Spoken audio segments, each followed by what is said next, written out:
Hey guys, this is James from Child Projects. Today we're going to do version 2.0 on doing the propane tank wood stove. Anyway, this time we're going to do welding fully. But again, use your guys' brains. You guys can bolt, screw, whatever. Rent a welder, borrow a buddy's welder, whatever. And you guys can make a tank. Anyway, follow me along. We're going to do it. It's going to be easy. It's going to be quick. Again, thank you very much for all who have subscribed so far. Again, like, subscribe. And at 50 subscribers, we're going to start doing giveaways. Thank you very much. We'll see you in a bit.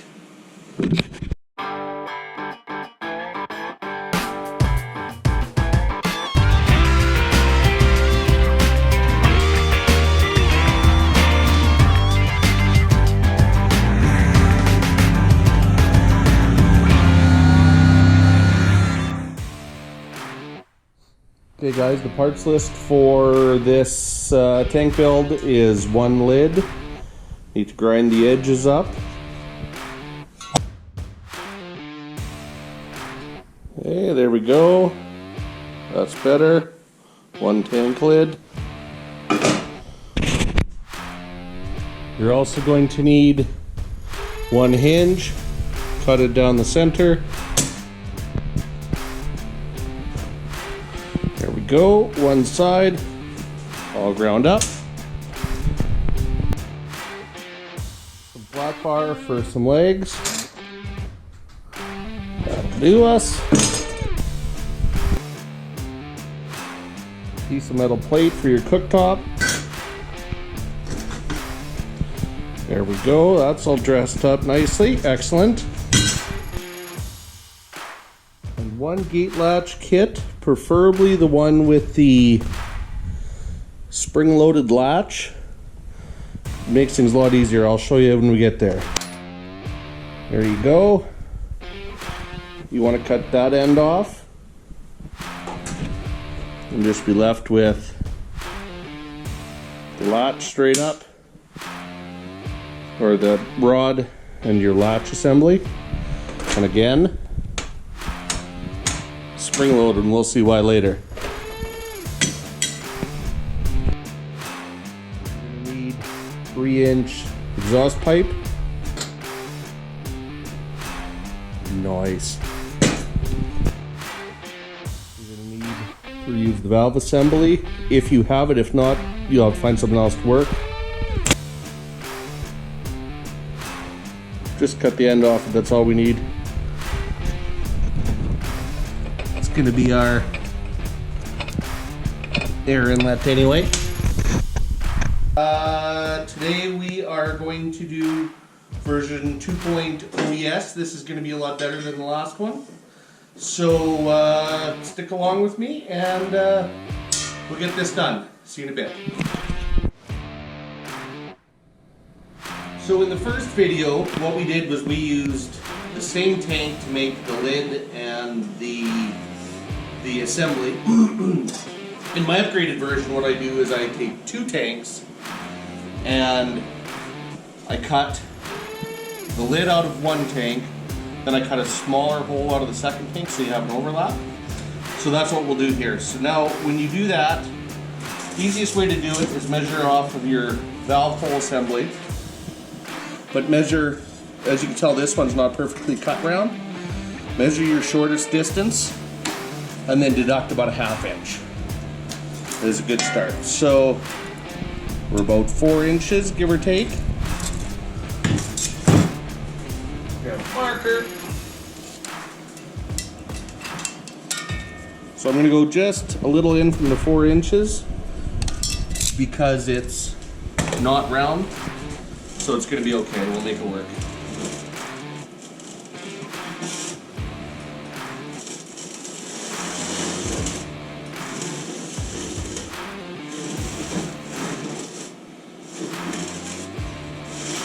There we go. Cut it out.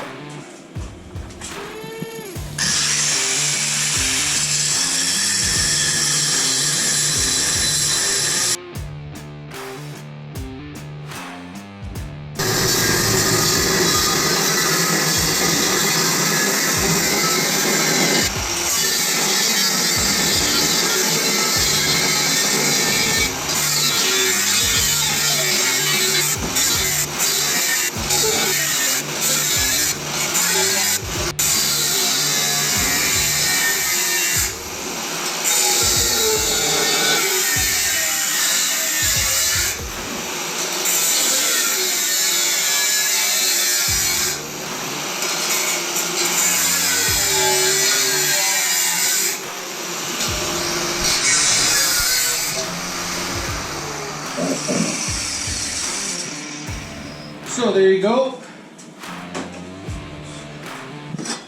So now what happens is you have a lid.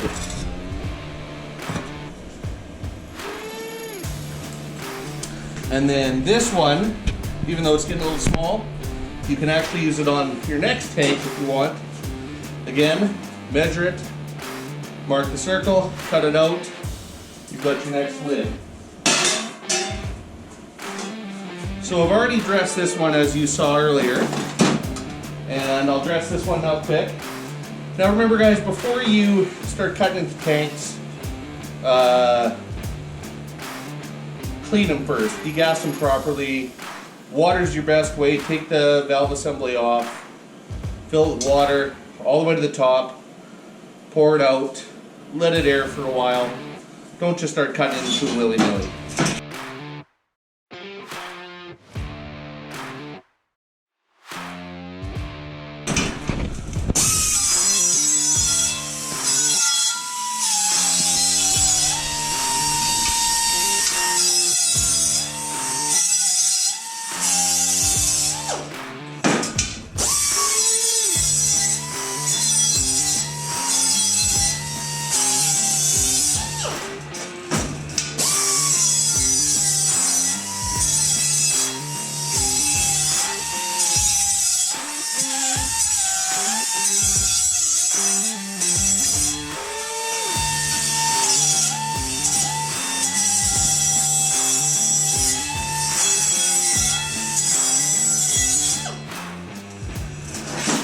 There you go, nobody's going to die off that. So, now what we do is we grind off a little paint. Well, first of all, we set it up the way we want it. I always like to, if I can, have a handle at the top so I can grab it out of the shack, whatever you want, carry handle, all that good stuff. So we have our hinge. Now I'll grind off.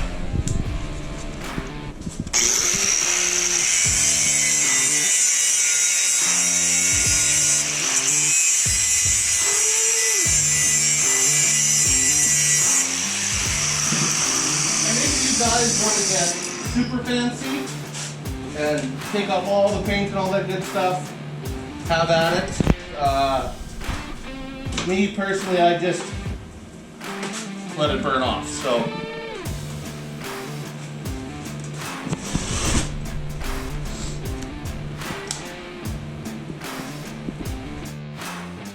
we'll weld this hinge on, and just in case you guys don't know, the reason why I grind off the paint is so I can make a good ground so I can weld this up.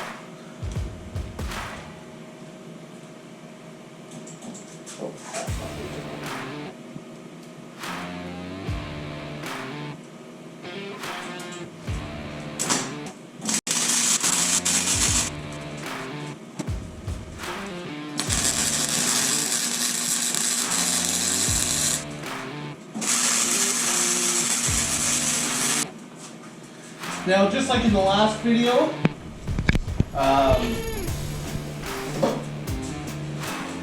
you can bolt all this stuff on. I'm just welding it.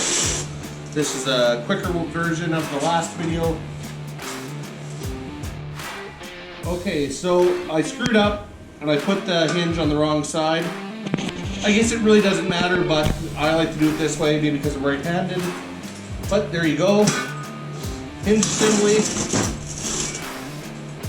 So now what we do is grind for the latch assembly, and try and keep things straight if you're doing this for the first time. Run a straight line there from center of your handle off to that.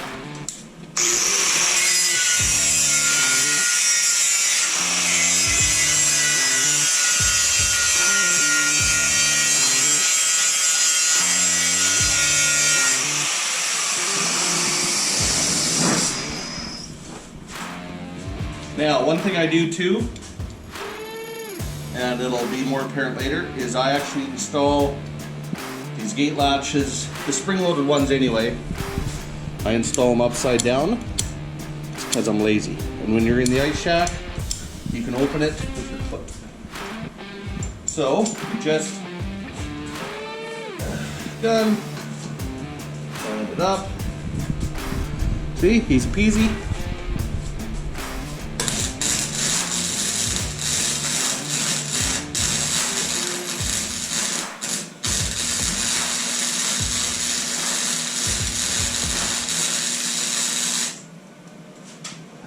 And then with your latch still attached, that's where you know it's got to go.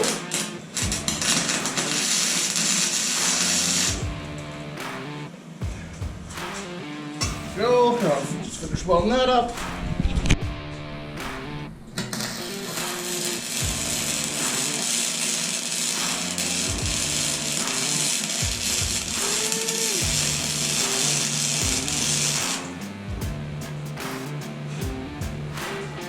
There you go. There's your whole door assembly.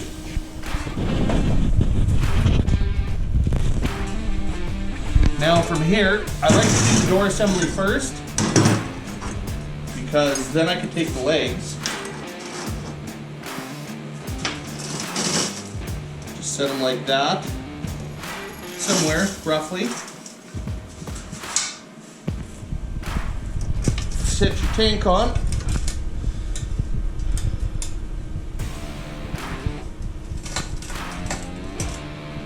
And now the door is as level as it's gonna get. It's still just a nice shack, guys. I know we're in a man shed or it's nothing fancy, so.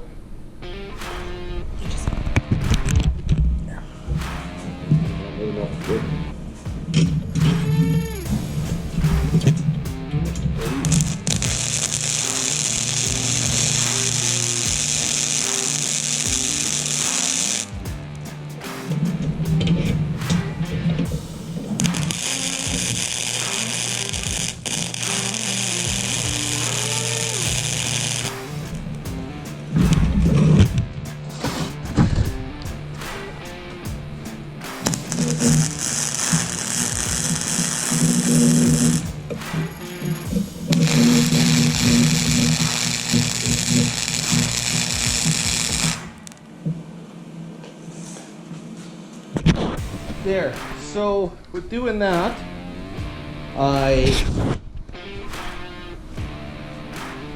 got the door level to the feet, and because I've done the feet this way versus the they looked like 7s last time, I don't have to grind anything. It's 2 cuts versus 4, and this way if anybody wants to mount, say, legs, you could drill holes and do bolts. Or you can bolt it to something, but either way, it's a lot less work. It's only a tiny bit more material, but a lot less work and a lot more versatile.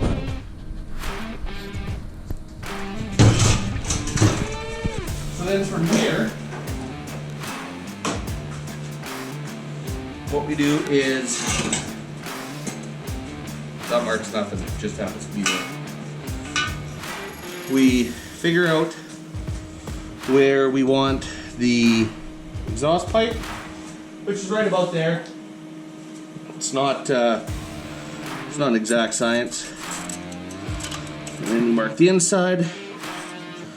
I'll mark the outside. Just so sometimes when you cut these, they're not cut just right.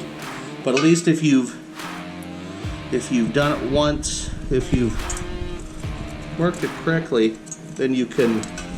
I'm sorry, not marked correctly. If you find it fits better one way than another, these 3 marks come in really handy.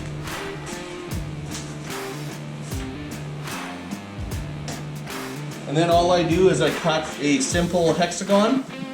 I have explored drill hole bits, but they're really expensive, and I guess I could go with a smaller hole bit, but again, it's really expensive versus, I get these Chinese knockoff discs for 85 cents a piece on that versus, what are they, $4 or $5 in stores? I have to buy it in packs of 50, but I save a lot of money that way.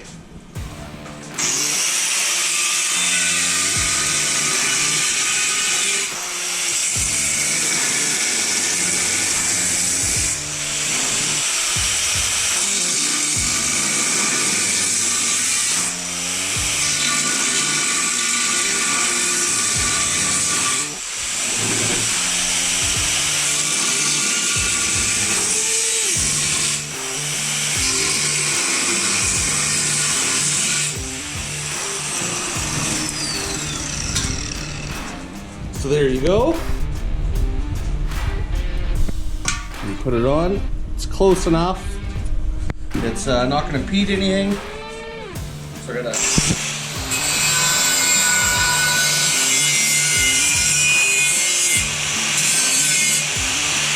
grind a little bit. The only other thing we're going to do is I'm going to dress one side of this now, because I found with my other ones you tend to use this as a handle, and all that can be pretty gnarly on the fingers. So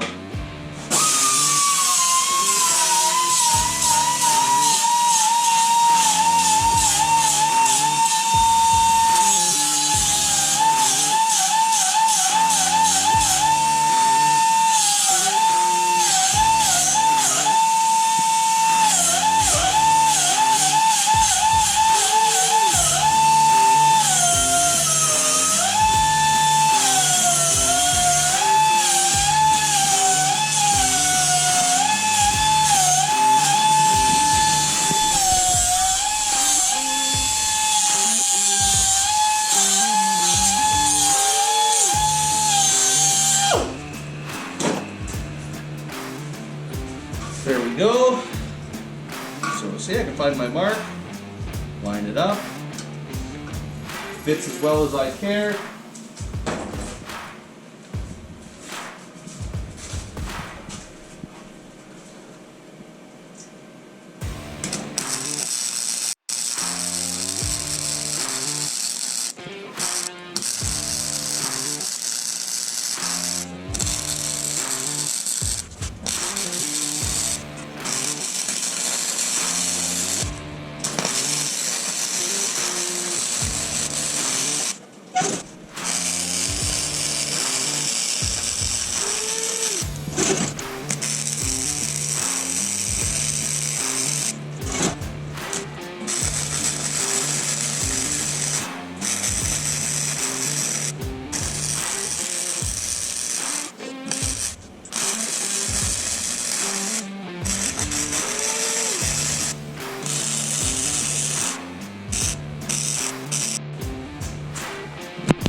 There we go.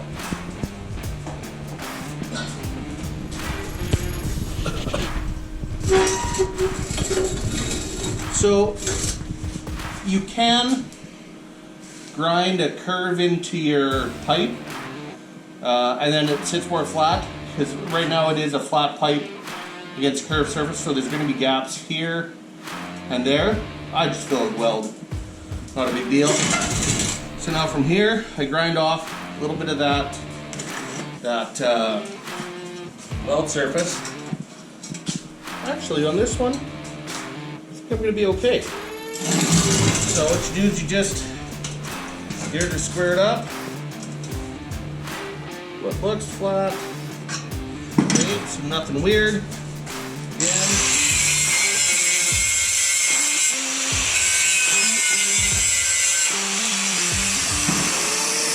Grind off just enough paint so you hit the ground, and then let heat take away the rest of your paint. There you go. We'll weld this up.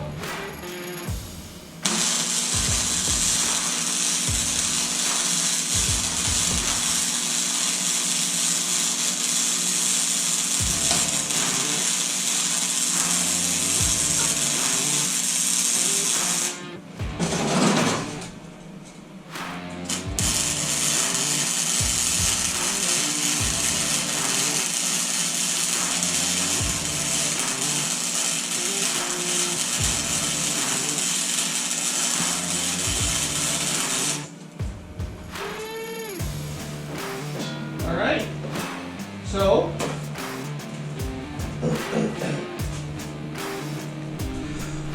all I do then is just clean up where I've welded here.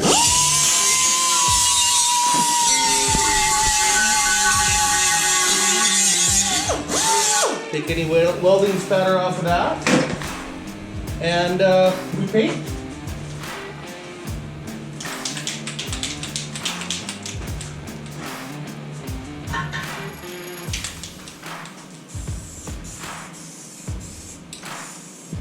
Now this is high heat barbecue paint.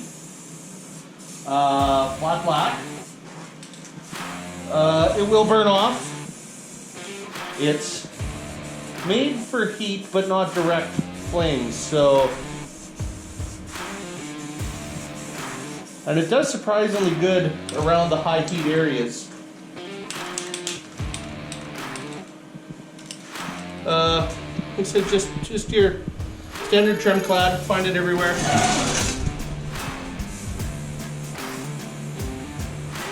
And again, I just go over paint, wheel paint and everything, because it's gonna burn off.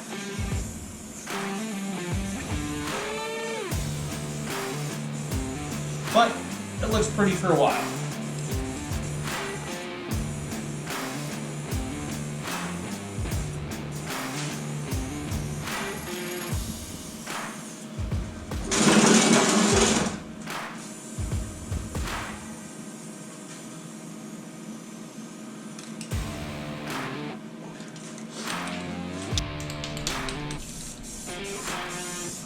There we go, we got a plug nozzle.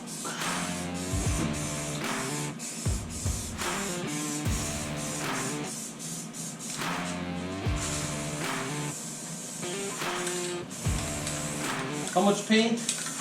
All of it.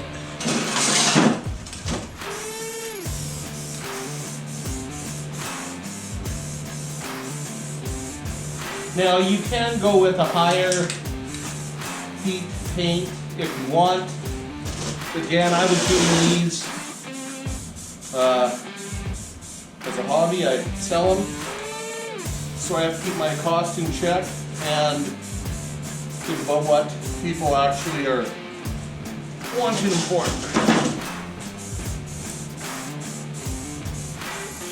And I found most people don't want to spend the extra money in case it gets stolen. I mean, it's going to be in an ice shack. People want better, they'll go buy better. But